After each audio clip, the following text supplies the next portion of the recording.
제목을 가지고 하나님의 말씀을 전하겠습니다. 하나님은 공의의 하나님이신 것입니다. 어느 것이 우리가 참 우선되어야 할까요? 내 영혼을 우선되어야 할까요? 내 육체가 우선되어야 할까요? 마음속에 답해주시기 바랍니다. 하나님 먼저 우선되어야 할까요? 세상이 먼저 우선되어야 할까요? 하나님의 의가 먼저 되어야 할까요? 자기 양심이 먼저 되어야 할까요? 그래서 우리가 제일 시급한 것은 하나님의 말씀을 받는 것이 제일 시급하다는 것입니다. 또한 하나님의 말씀을 깨닫는 것이 또한 다급하다는 것입니다.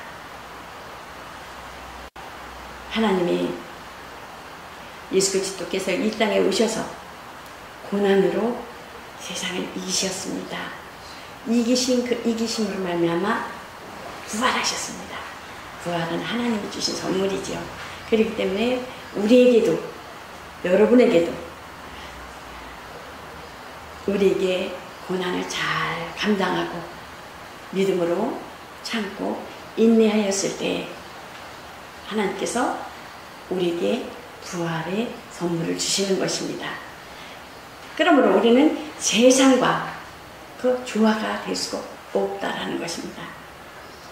세상은 어떻습니까? 세상은 더 기쁨을 찾아서 더 행복을 찾아서 이렇게 달려가고자 하지만은 어때요? 결국은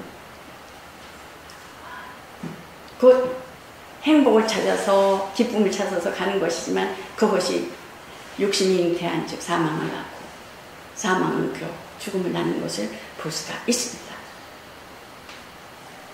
그러므로 우리가 하나님 앞에 나와서 또한 이렇게 예배를 드리고 또한 말씀을 통해서 들으면서 우리가 믿음이 들음에서 나고 하나님 아버지는 영이시니 하나님 앞에 예배하는 자들은 영과 진리로 예배할지니라.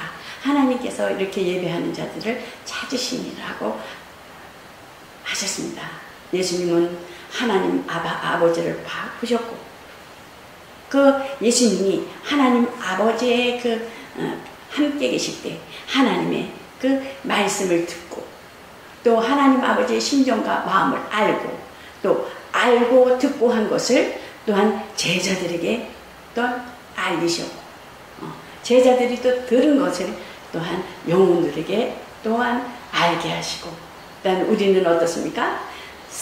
우리는 또한 말씀을 통해서 성경을 통해서 하나님의 말씀을 듣게 되었다는 것입니다. 그래서 우리가 교회 생활하는 것, 신앙 생활하는 것은 왜 우리가 교회 생활하고 신앙 생활해요?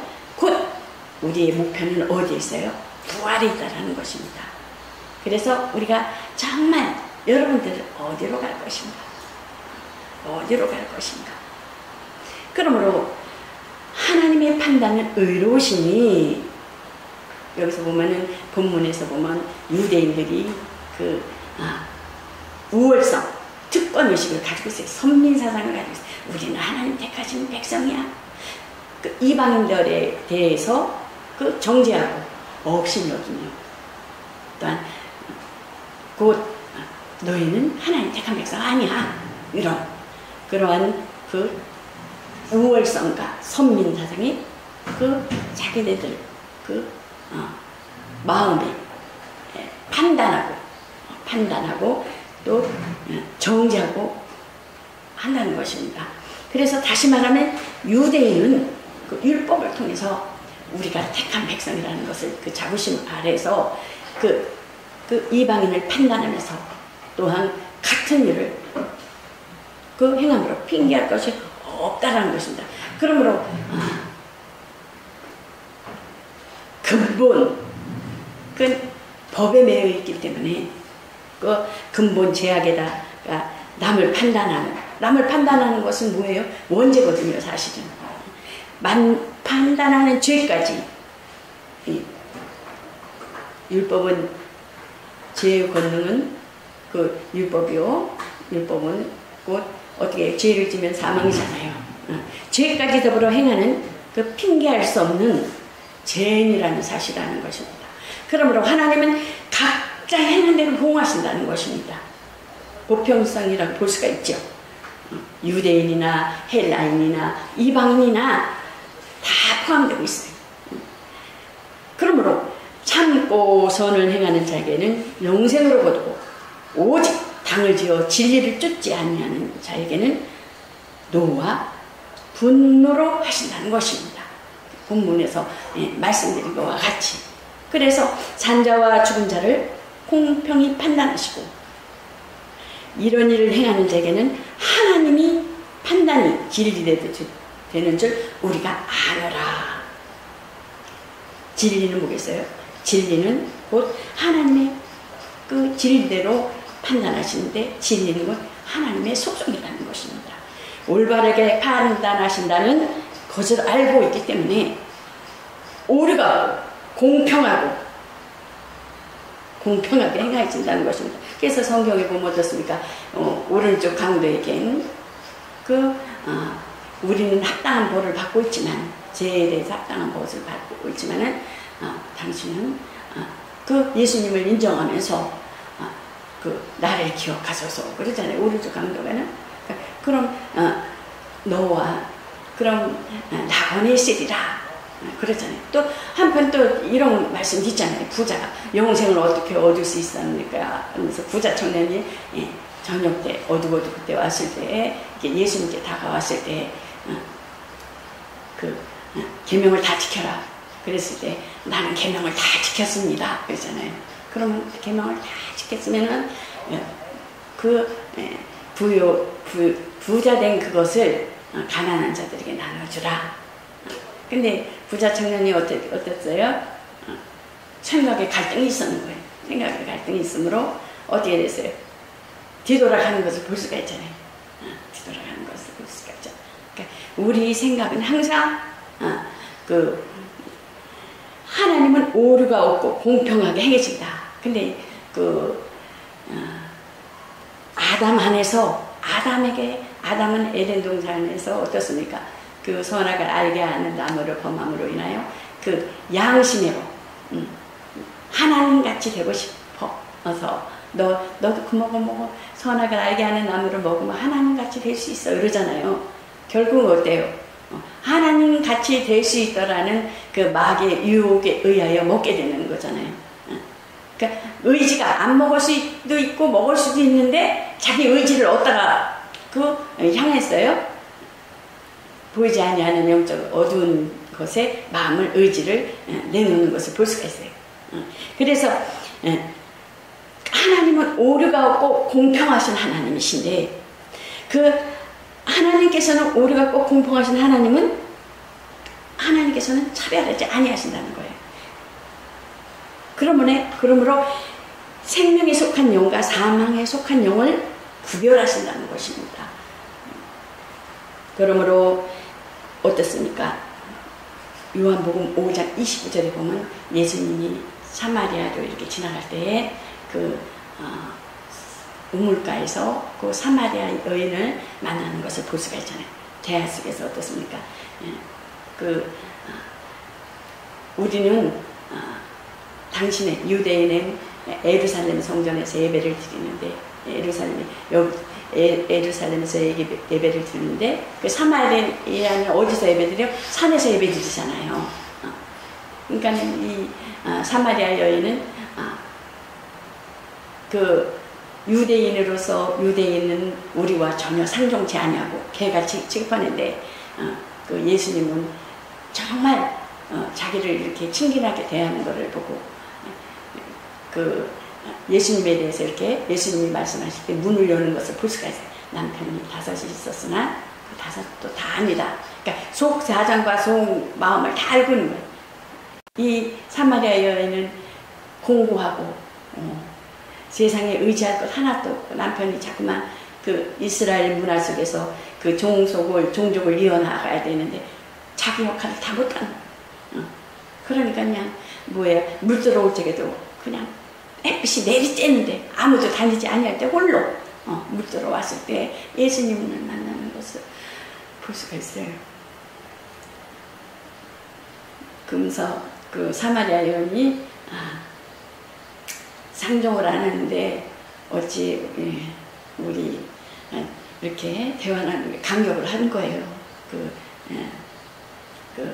사마리아 여인은. 그러니까 예수님께서는 사마리아도 말고 예루살렘인도 말고 예배할 때가 곧 이때니라 하고 말씀하는 것을 볼 수가 있습니다. 그러므로 눈물이 나네요. 우리 어머니가 이렇게 40에 가부 되셔가지고 오남매를 이렇게 키우는데 정말 얼마나 힘드셨겠어요. 이제 제가 애를 낳고 이렇게 하는데도 이렇게 힘든데 그 5씩이나 낳고 종갓집이라 할아버지는 아들의 곱을 사셔서 94살까지 사셨나? 90이 넘도록 사셔가지고요. 그 시집살이도 하고 막 그 어머니가 이렇게 살아왔던 과정들, 시동생, 신우들 이렇게 시집 다 보내고 그런 거를 이렇게 쭉 얘기했을 때 지금 이 말씀 전하는데 눈물이 울컥 쏟아지는 얼마나 힘들었겠어요. 이 부정한 여인이 아니에요. 설교하시는 분들은 뭐 남편이 어쩌고 뭐 그러는데 아니에요. 절대 아니에요.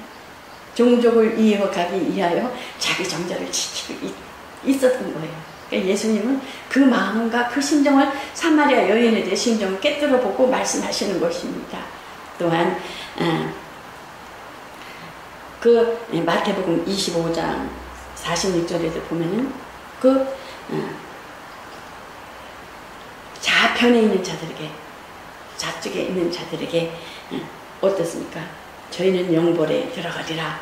그 우편에 있는 자들에게는 영생에 들어가리라고 하시는 것을 볼 수가 있잖아요. 곧 작은 것에, 작은 자에게 하지 아니한 것이 곧 나에게 하지 아니한 것이라. 나그네 되었을 때, 또한 벗었을 때, 병들었을 때, 옥에 갇혔을 때 돌아보지 아니한 것에 대해서 그 나에 대해서 하지 아니한 것이라고 말씀하신 것을 볼 수가 있어요. 그래서 저들은 그 돌아보지 아니한 것에 대해서, 살피지 아니한 무관심한 것에 대해서 그들은 어떻게 영몰에 처하리라고 예수님께서 말씀하시는 것을 볼 수가 있습니다. 하나님은 보이지 않잖아요. 예수님이 이 땅에 오셔서 그 하나님께서 하셔야 할 일을 예수님께서 친히 보여주시고 나타나시고 증거하셨었잖아요. 예수님은 증거하셨지만 이 땅에 오셔서 어떻습니까? 대접을 받지 못하셨어요. 대접을 받지 못하셨어요. 그 바알세불의 뭐 귀신의 왕을 빙자하여 귀신을 쫓는다는 듯, 또한 침을 뱉고, 또한 무시하고 핍박하고 조롱하고, 또한 결국 어떻습니까? 세상은 예수님을 십자가에 까지 못 박는 것을 볼 수가 있어요. 십자가에 못 박았지만 예수님은 어때요? 살아나셨어요. 하나님 아버지께서 그 부활의 선물을 아들에게 주셨습니다. 그래서 그 아들을 믿는 자들에게 부활의 소망이 있게 하시고, 비전이 있게 하시고, 꿈이 있게 하시고, 또한 예수님이 아버지의 유업을 상속자로 받은 것 같이 그 아들을 믿는 자들에게는 상속자 유업을 이어받는다고 할 수 있습니다. 그러므로 생명에 속한 영들은, 생명에 속한 영, 예수 그리스도 영에 속한 사람, 곧 예수 그리스도 안에 있는 자들은 성령으로 부활할 것이요, 성령으로. 사망에 속한 자들은 사망에 속한 자, 육에 속한 자, 육신에 속한 자, 육신의 이 몸, 그 썩어진 몸, 세상에 의해서 세상을 하나님을 기쁘시게 하기보다 육신에 쫓는다는 어떻게 자기를, 감각을, 또한 또한 그 눈에 보이는 것으로 인한 행복을 찾아가고 기쁨을 찾아가는, 하나님을 기쁘시게 할 수는 없는 그 세상에 속한 자들이요. 그러므로 아들이 있는 자에게는 생명이 있고 아들이 없는 자에게는 생명이 없느니라고 말씀하는 것을 볼 수가 있어요. 그러나 생명의 부활과 사망의 부활이 있으니 예수는 첫 부활의 첫 열매가 되시고, 그러나 이제 그리스도께서 죽은 자가 죽었다가 살아나서 죽음이 잠으로부터 부활하신 맨 처음 열매가 되셨다라는 것입니다. 그러므로 예수님에게 속한 자들은 생명의 부활을 얻으며, 그래서 우리에게 은혜 받으라는 것입니다. 곧 생명의 부활, 하나님을 알며 예수 이름을 부르는 자들, 그런 생명의 멸관을 얻는 것을 볼 수가 있지요. 그래서 세상에 속한 자들은 심판의 부활로 나온다. 세상의 심판. 세상의 심판은 어떻습니까? 예수를 믿는데 다시 뒤돌아가는 거예요. 다시 시험을 받아 판단하고 정죄하고, 그 양심의 율법이 돼서, 법이 돼서, 그 선악을 알게 하는 나무에 심판하는 그 심판은 하나님만을 가지고 계시거든요. 그런데 내가 심판자가 되는 거예요. 내가 심판. 그래서 회개하라 천국에 가까우느니라. 그것은 곧 내 의지가 선악을 알게 하는 그 심판에 대한 그 양심의 법에 대해서 회개하라는 거예요. 우리가 행동으로 자범죄로 인한 죄도 있겠지만 하나님께서는 그 이스라엘에 대해서 율법에 대해서 행한 것에 대해서 의롭다 하지만, 가나안까지 가지만 예수님께서 오셔서 결국은 뭐예요? 너희 미워하고 살인하는 자다, 음욕을 품어도 가늠한 자다, 탐심을 품어도 어떻습니까? 욕심이라는 것을 말씀하는 것을 볼 수가 있잖아요. 그러니까 심판, 내가 심판. 선악을 알게 하는 나무를 너도 하나님같이 될 수 있어. 먹어봐. 하나님같이 될 수 있어. 그거는 곧 네가 선악을 알게 하는, 네가 의지로, 내 양심의 법 의지로, 율법으로 네가 법이 돼서 판단하는 것, 이거에 대해서 하나님은 예수를 믿지만 그 의지에 대해서 그 예수 그리스도로 은혜로 말미암아 은혜로 인하여 은혜를 지속하여서 은혜로 인하여 그 예수 그리스도가 오실 때 은혜로 인하여 우리가 부활에 이룰 수 있지만은, 그렇지 못할 경우 내 의지의 심판의 법이 되고 양심의 법이 되었을 때 예수를 믿지만은 곧 어떻게 된다 그랬어요? 심판의 부활로 나온다는 거예요. 믿지 아니한다는 사람들은 아주 상관이 없어요.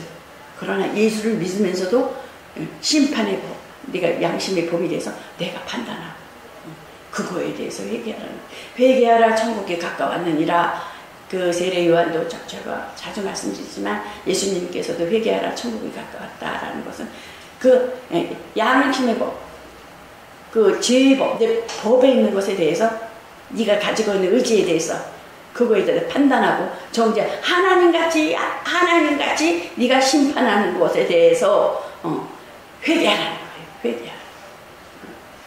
심판할 건이 누구만 있다 그랬어요? 오직 하나님만, 예수님 한 분이라 그랬어요. 성부, 성자, 성령. 그래서 심판의 것, 그 둘째 부활로, 심판의 부활로 나온다는 것입니다. 그래서 짐짓죄라고 하죠.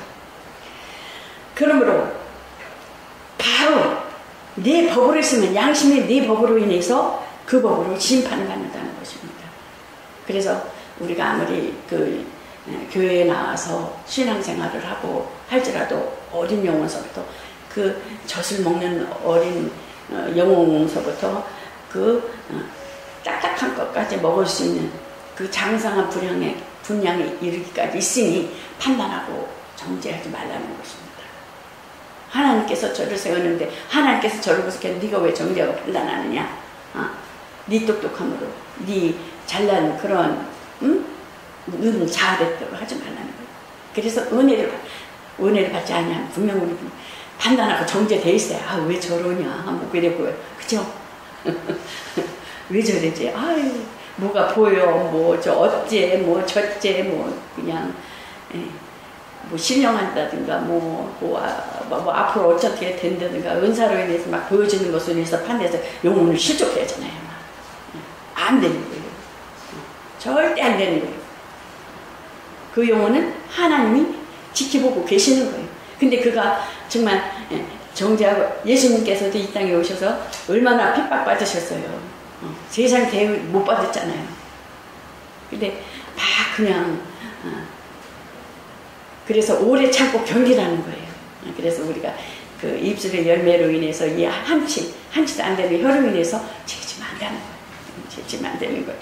그래서 양심 따지지 말고 양심 믿지 말라. 내 양심이지. 양심의 장치가 돼 있잖아요. 우리가 양심의 장치가 양심대로 살아. 양심대로 살아 이러잖아. 양심대로 사는 게 아니에요. 세상 정도는 양심이죠. 근데 우리는 뭐예요? 은혜로 살아. 하나님의 은혜로. 양심만. 은혜 받으라는 것입니다. 은혜고 하나님의 선물이며 하나님의 의라는 것입니다. 그래서 선악을 판단하고 분별하신 오직 하나님 한 분이시라는 것입니다. 그래서 하나님께서 예수님께서 이 땅에 오셔서 정말 착한 일을 행하시고 마귀를 눌린 자를 또한 고치시고 곧 죽음까지 이 땅에서 대우받는 것을 볼 수가 있습니다. 그래서 그 에덴 동산에서도 그 하와를 깨고 마귀를 깼는 너도 하나님같이 될 수 있어. 너도 심판할 수 있어. 이거거든요, 사실. 너도 판단할 수 있어. 막 이러는 거거든. 곧 원죄예요, 그게. 하나님을 대적하고 하나님을 부정하는 거. 그래서 우리에게 에베소서 2장 8 너희가 그 은혜로 인하여 믿음으로 말미암아 구원을 얻었나니 곧 이것이 너희에게서 난 것이 아니요 하나님의 선물이라. 그러므로 행위에서 난 것이 아니니라. 이는 누구든지 자랑치 못하게 하려 함이라는 것입니다. 그러므로 부활은 어떤 사람은 죽은 사람들이 어떻게 일으킴을 받을 수 있는가 막 그렇죠. 그렇죠. 어떻게 어떤 사람은 어떤 몸으로 올 것인가 예수님이 막 그러잖아요. 또 낙원에 있던 자들이 어떻게 오냐 막 그랬잖아요. 눈으로 보이는 것으로 인해서 판단하잖아요. 부활은 하나님의 힘과 뜻에 의해서 이루어진다는 것. 성령에 의해서. 자연형상은 어때요? 콩 심은 데 콩 나고 팥 심은 데 팥 나잖아요. 그것이 곧 그 정해진 모양대로 그 자연은 싹이 나고 자라서 열매를 맺지만은 그 영광의 부활에 참여할 자들 일한 대로 곧 짐승의 형상, 새의 형상 이렇게 말씀하고 있잖아요. 그 상에 대한 열매가 다 각각 다르다 그러잖아요. 이 땅에 하나님께서 창조물로 인한 비유로 그 영광을 나타내시지만은 그 분명한 그 열매, 분명한 상급이 다르다는 거예요. 영광의 강체가 각기 다르듯이 다르다는 것입니다. 형상으로 비유는 하고 있지만은 그러므로 육의 몸은 죽고 신령한 몸으로 다시 사는 것이니 영은 살까. 예수님께서 제자들이 막 무서워서 숨고 있을 때 예수님께서 앞에 와서 그 말씀하시잖아요. 제자들 앞에서 영은 살과 뼈가 없으나 곧 몸은 살과 뼈가 있다. 너희가 믿음 없는 자가 되지 말고 어때요? 믿음 있는 자가 되라. 보지 않고 믿는 자들이 복되도다고 말씀하는 것을 볼 수가 있어요. 그래서 내 손과 발을 보고 나인 줄 알라. 또 나를 만져보라. 그리고 예수님께서 제자들 앞에서 확증시키시는 것을 볼 수가 있습니다. 그러므로 살과 뼈는 하나님 나라를 보지 못하여도 곧 혈과 육은 하나님 나라를 유효를 받을 수 없다라는 것입니다. 그러므로 하나님 나라를 물려받지 못하는 것입니다. 혈과 육은. 그러므로 영원 신령한 몸으로 부활한다는 것입니다. 육의 몸으로 신고 신령한 몸으로 다시 사나니 우리가 자연인이었었잖아요. 썩은 몸으로 신고 또 썩지 아니할 것으로 하나님께서는 거두잖아요. 신령한 몸으로 다시 사나니 육의 몸이 있은즉 또 신령한 몸이 겉사람과 속사람이다라는 것입니다. 그러므로 본래 타고난 몸으로 심고 뿌렸지만은 또 영적인 몸으로 하나님께서 우리 속사람을 하나님께서 신령한 몸으로 살리신다는 거예요. 영으로. 본래 타고난 몸이 있으면 영적인 몸도 있다. 겉사람과 속사람이 있다. 그러므로 영에게 하나님의 의가 있으면 생명의 부활이요. 영에게 죄가 있으면 심판의 부활이다. 육체가 죄 짓는 것에 대해서 선악을 알게 하는 그 심판의 침직죄로 인한 것은 어때요? 그 육체로 인한 죄와 그 내 의지가 정말 하나님 앞에 정말 온전하지 못한 것에 대한 그 죄를 영이 짊어진다는 거예요. 그래서 회개하라는 것입니다. 심판에 대한 침직죄에 대한 것은 내 의, 자기 본능적인 것에 회개하라는 것입니다. 날마다 회개하는 거예요. 심판의 부활로, 둘째 부활로 나온다는 것입니다. 성령은 성도의 부활을 도우십니다. 교회가 결국은 뭐예요? 뭐를 소망하고 있어요? 부활. 성도의 기대는 뭐예요? 부활이에요. 어디서 영광을 얻어요? 예수님께서 고난 후에 부활하셨던 것 같이 우리도 고난 후에 핍박받고 고난과 함께 받으라 그러잖아요. 부활. 거기서 하나님의 영광을 나타나신다는 거예요. 예수를 죽은 자 가운데서 살리신 영이 너희 안에 거하시면 그리스도 예수를 죽은 자 가운데서 살리신 이가 너희 안에 거하시는 그 영으로 말미암아 너희 죽을 몸도 살리신다는 것입니다. 성령은 성도의 부활을 도우신다는 것입니다. 부활은 진리입니다. 그러므로 우리의 믿음이 이김은 부활의 소망이 있기 때문에 이기고 견디는 것이며 또한 하나님의 선물이기 때문에 부활의 소망이 있다는 것입니다. 주 예수의 부활이 있었은즉 성도의 부활이 반드시 있다는 것입니다. 아멘. 그러므로 자기 영혼에 대해서 내 영혼에 대해서 예수의 은혜를 입고 부활을 기다려야 된다는 것입니다. 복음은 죄를 사하여 주신 예수 그리스도의 은혜와 하나님 아버지의 사랑에 관한 전도인이 성령 부활을 믿게 하고 전파하게 하신다는 것입니다. 교회는 성도는 세상을 이기는 것입니다. 그러므로 곧 교회와 또한 예수 그리스도 안에 있는 성도는 만물 안에서 만물을 충만케 하시는 충만이라 그랬습니다. 교회가 곧 만물 위에 있다라는 것입니다. 그러므로 교회는 세상을 이겨서 정말 부활의 표대를 향하여 그날의 소망을 바라보며 달려가야 된다는 것입니다. 이것으로 말씀을 마치겠습니다.